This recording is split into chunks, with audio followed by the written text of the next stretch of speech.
joyeux anniversaire à toi, China Rambo, autrement dit China Rambo, joyeux anniversaire à toi, vraiment 51 ans, vraiment fêté, vraiment malade, vraiment, et que ça là vraiment bien, donc à bon nabiso tant que l'ongo mokonzambo quand même au tikalikara citoyen. Vous allez guerre d'esprit aux les cas entre Israël Moutombo, le journaliste, il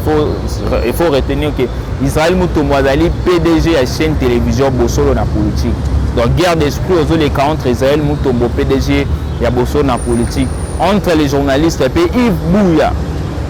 Et l'autre européen a une information d'une guerre les cas et guerre comme le niveau ni les et pour tout qui bat non lobby on a une information claire. L'information est vraie pour la guerre entre Yves Bouya et Israël Moutombo. Israël Moutombo, ça fait 4 mois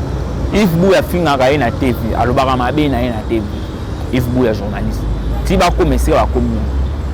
Nathalie émission Yves Bouya et Peter Tchani, tout le monde va provoquer Israël dans la musique à boire que les rebelles. Pour Nanini, Israël Moutombo, un infirmier, un laboratoire.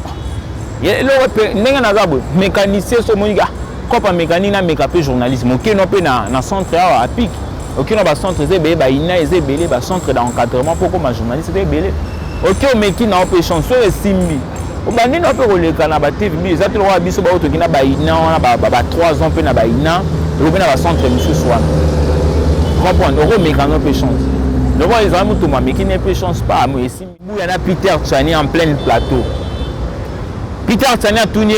Peter Tchani a tourné maman Israël Moutombo. Il a tourné maman Israël Moutombo.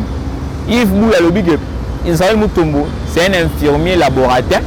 Il a cop na biso à s'enrichir na cop. Et c'est pas stratégie ni bamaye il n'a salaire pour gagner na cop.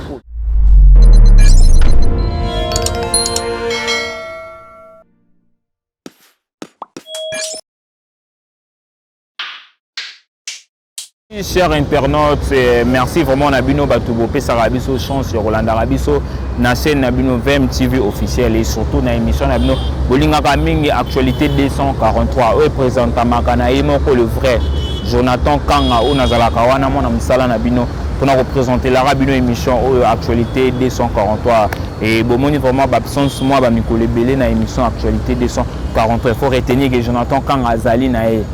tout qui n'est tout appuyer moi émission Moussou Wana, tout ce qui est sous l'actualité 243. Tout allez vraiment, pour que les gens vraiment battu Bolanda Rabiso, pour que les gens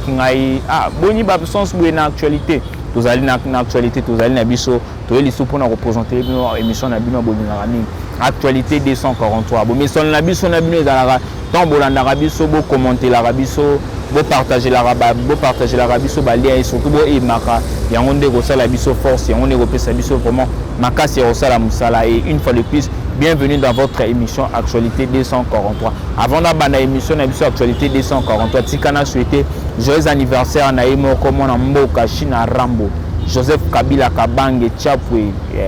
joyeux anniversaire à toi China Rambo, autrement dit China Rambo, joyeux anniversaire à toi, vraiment 51 ans, on a vraiment fêté, vraiment malade, vraiment, et que ça là vraiment bien, donc à bon nabiso tant que l'ongo mokonzambo quand même au tikalikara citoyen congolais, au tikalikara citoyen congolais comme nous les kabete au tikalara et aux alara zalara déjà vraiment Joseph Kabila Kabange vraiment joyeux anniversaire à toi vraiment papa au kumba biso bien, vous êtes sous président mais vous allez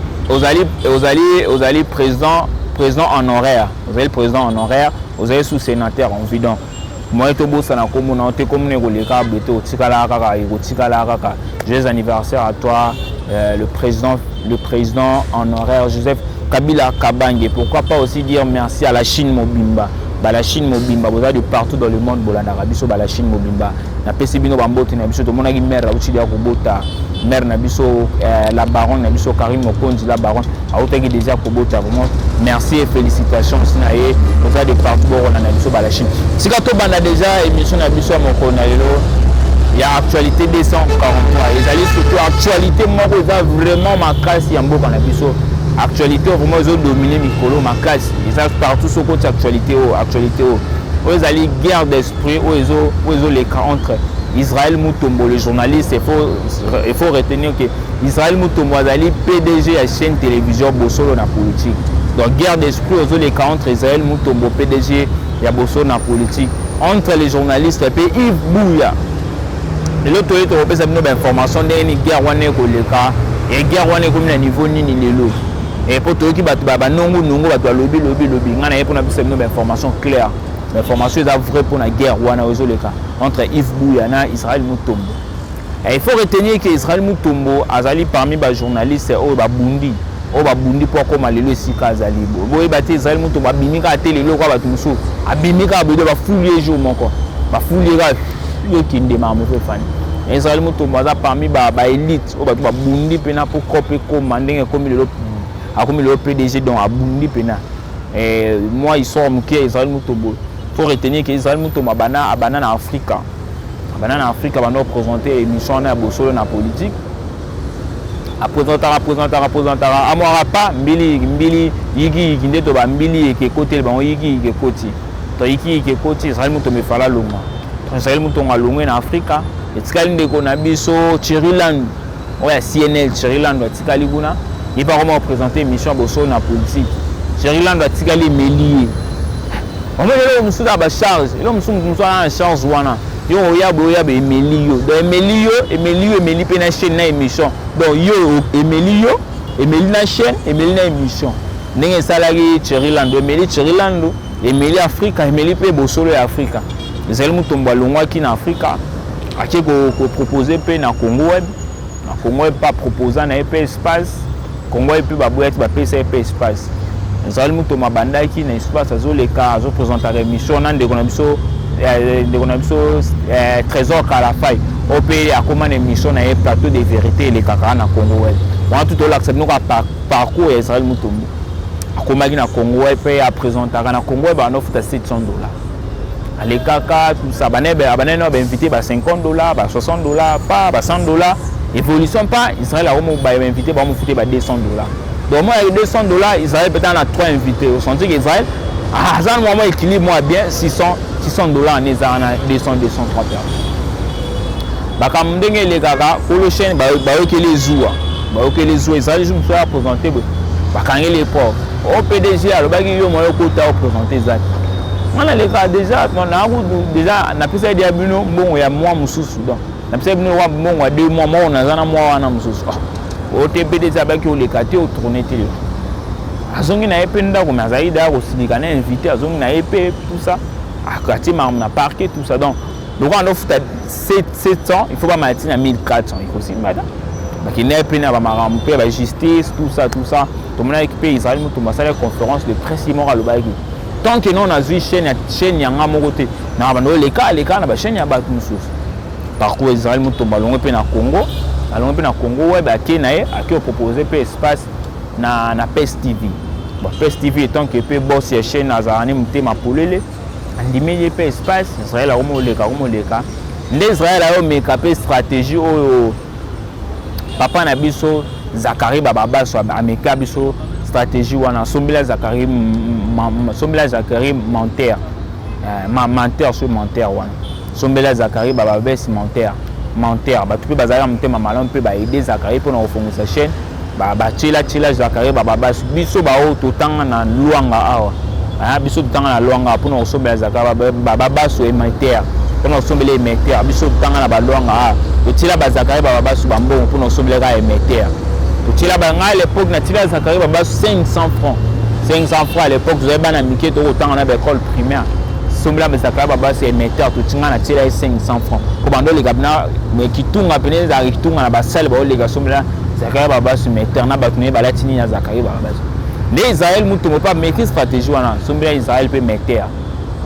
a mekari pe atali évolution inane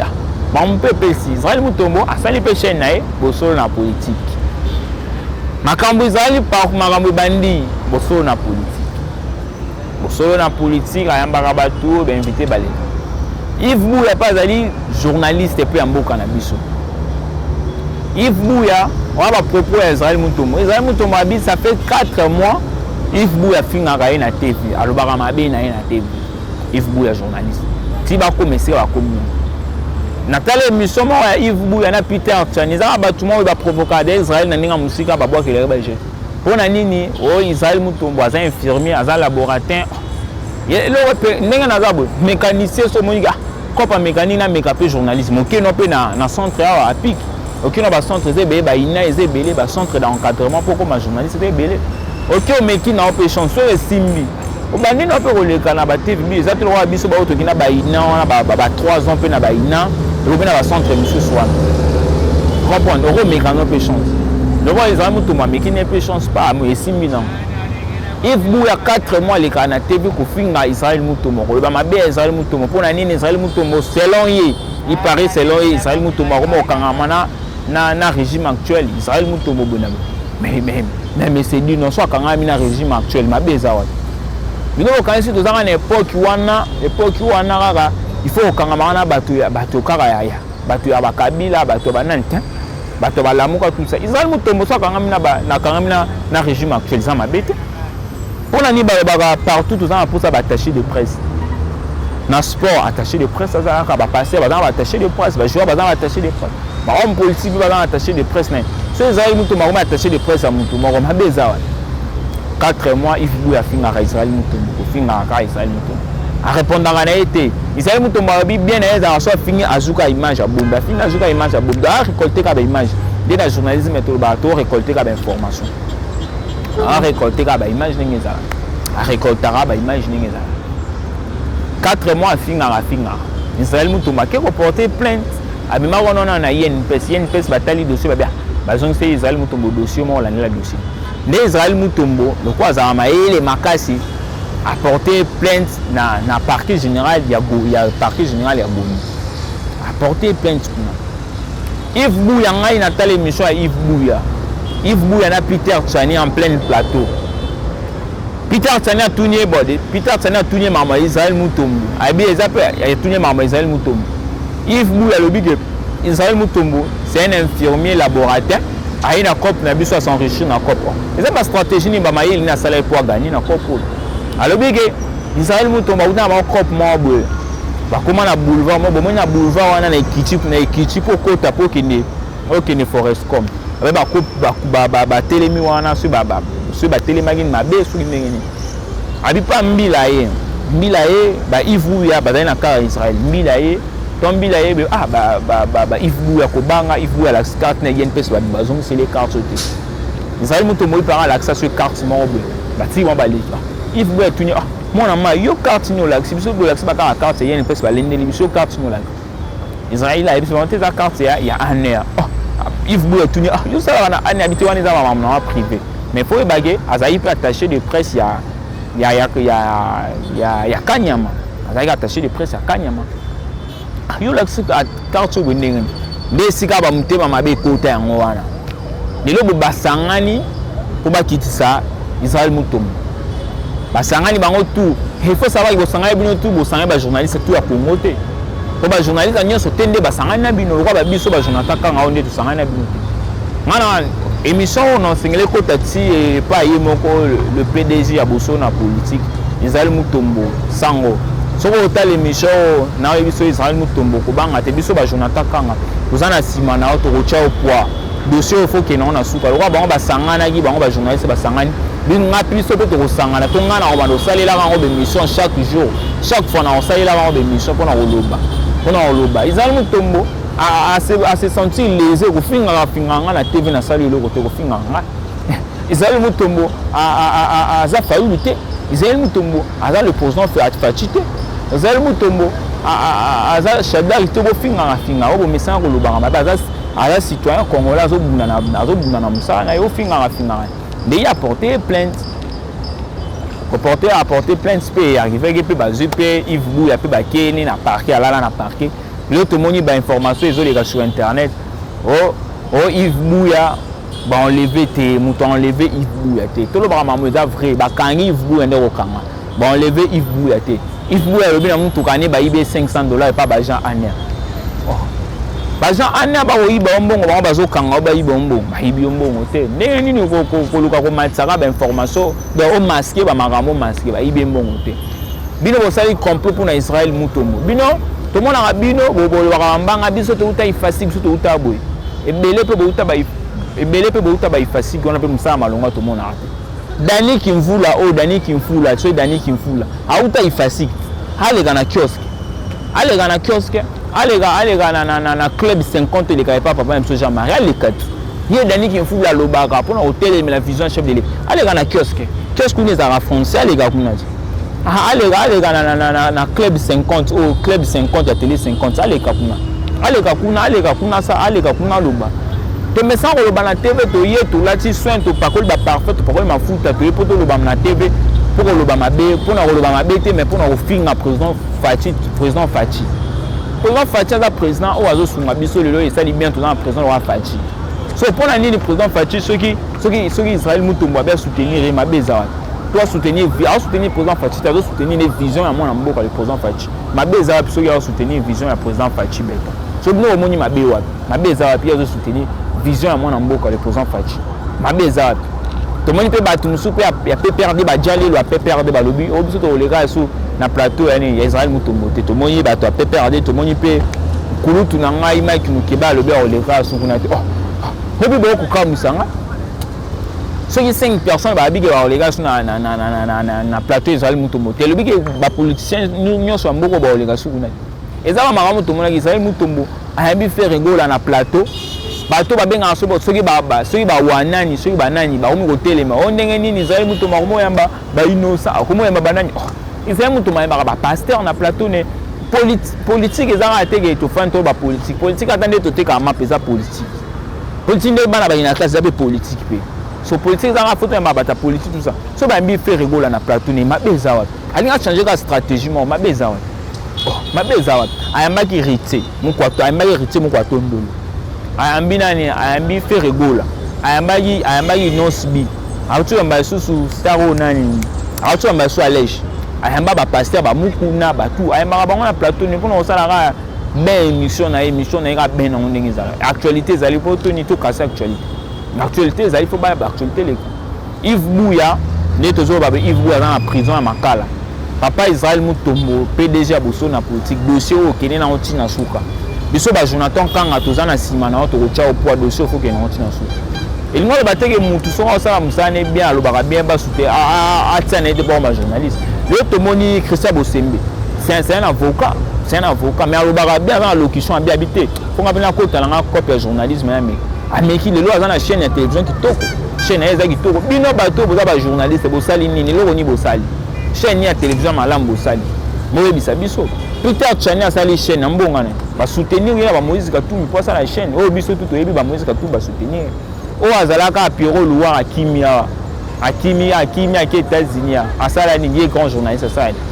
mingi bino bato bota ba ifasik bozana ba esprit ya ko minimiser bato faut ba ki ba former ba journaliste quand na ifasik te ba centre de formation pe ba pique ya ngwana ezali ba ina ezali ba former pe ba journaliste botika mam tous bosala wana bino bosala lelo union ba journaliste na ba Paul Tosua o to kolobela yo kangisi tozela régime ekende pour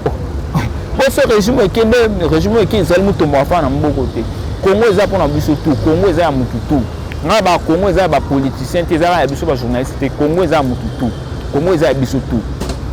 Israël Mutombo akima mboko po ke mboko ne yango ko bobo ba journaliste belé bo sali tout ça bomoni mabe ya Yves Bouya te bomoni mabe Israël Mutombo bino bokenda ifasik boye ba trop bo sala bino so tu peux tokina ba ifasik te biso tout ça ba tokina ba centre de formation to bundanga na ndenge to bundu et comme ni na mboka o Israël Mutombo kena dossier tina suka ba Yves Bouya roi bino nga hotel la vision chef de l'état to nos bino malé mirabo botel la vision chef de l'état le boté ma vision chef de l'état na mtema mabe bozana onde botel la vision chef de l'état ah tout le monde a Paul to soit pas noter la bible vision chef de l'état de loi komani makoma ko appuyer chef de l'état le babola ma chef de l'état te moni ndengana lo ba singa lo ba de mabe ya mtu attending na basubula munete zawa muto boya ngade mathématiques c'est un professeur en mathématiques au lingara ete on comprend peu cours en mathématiques te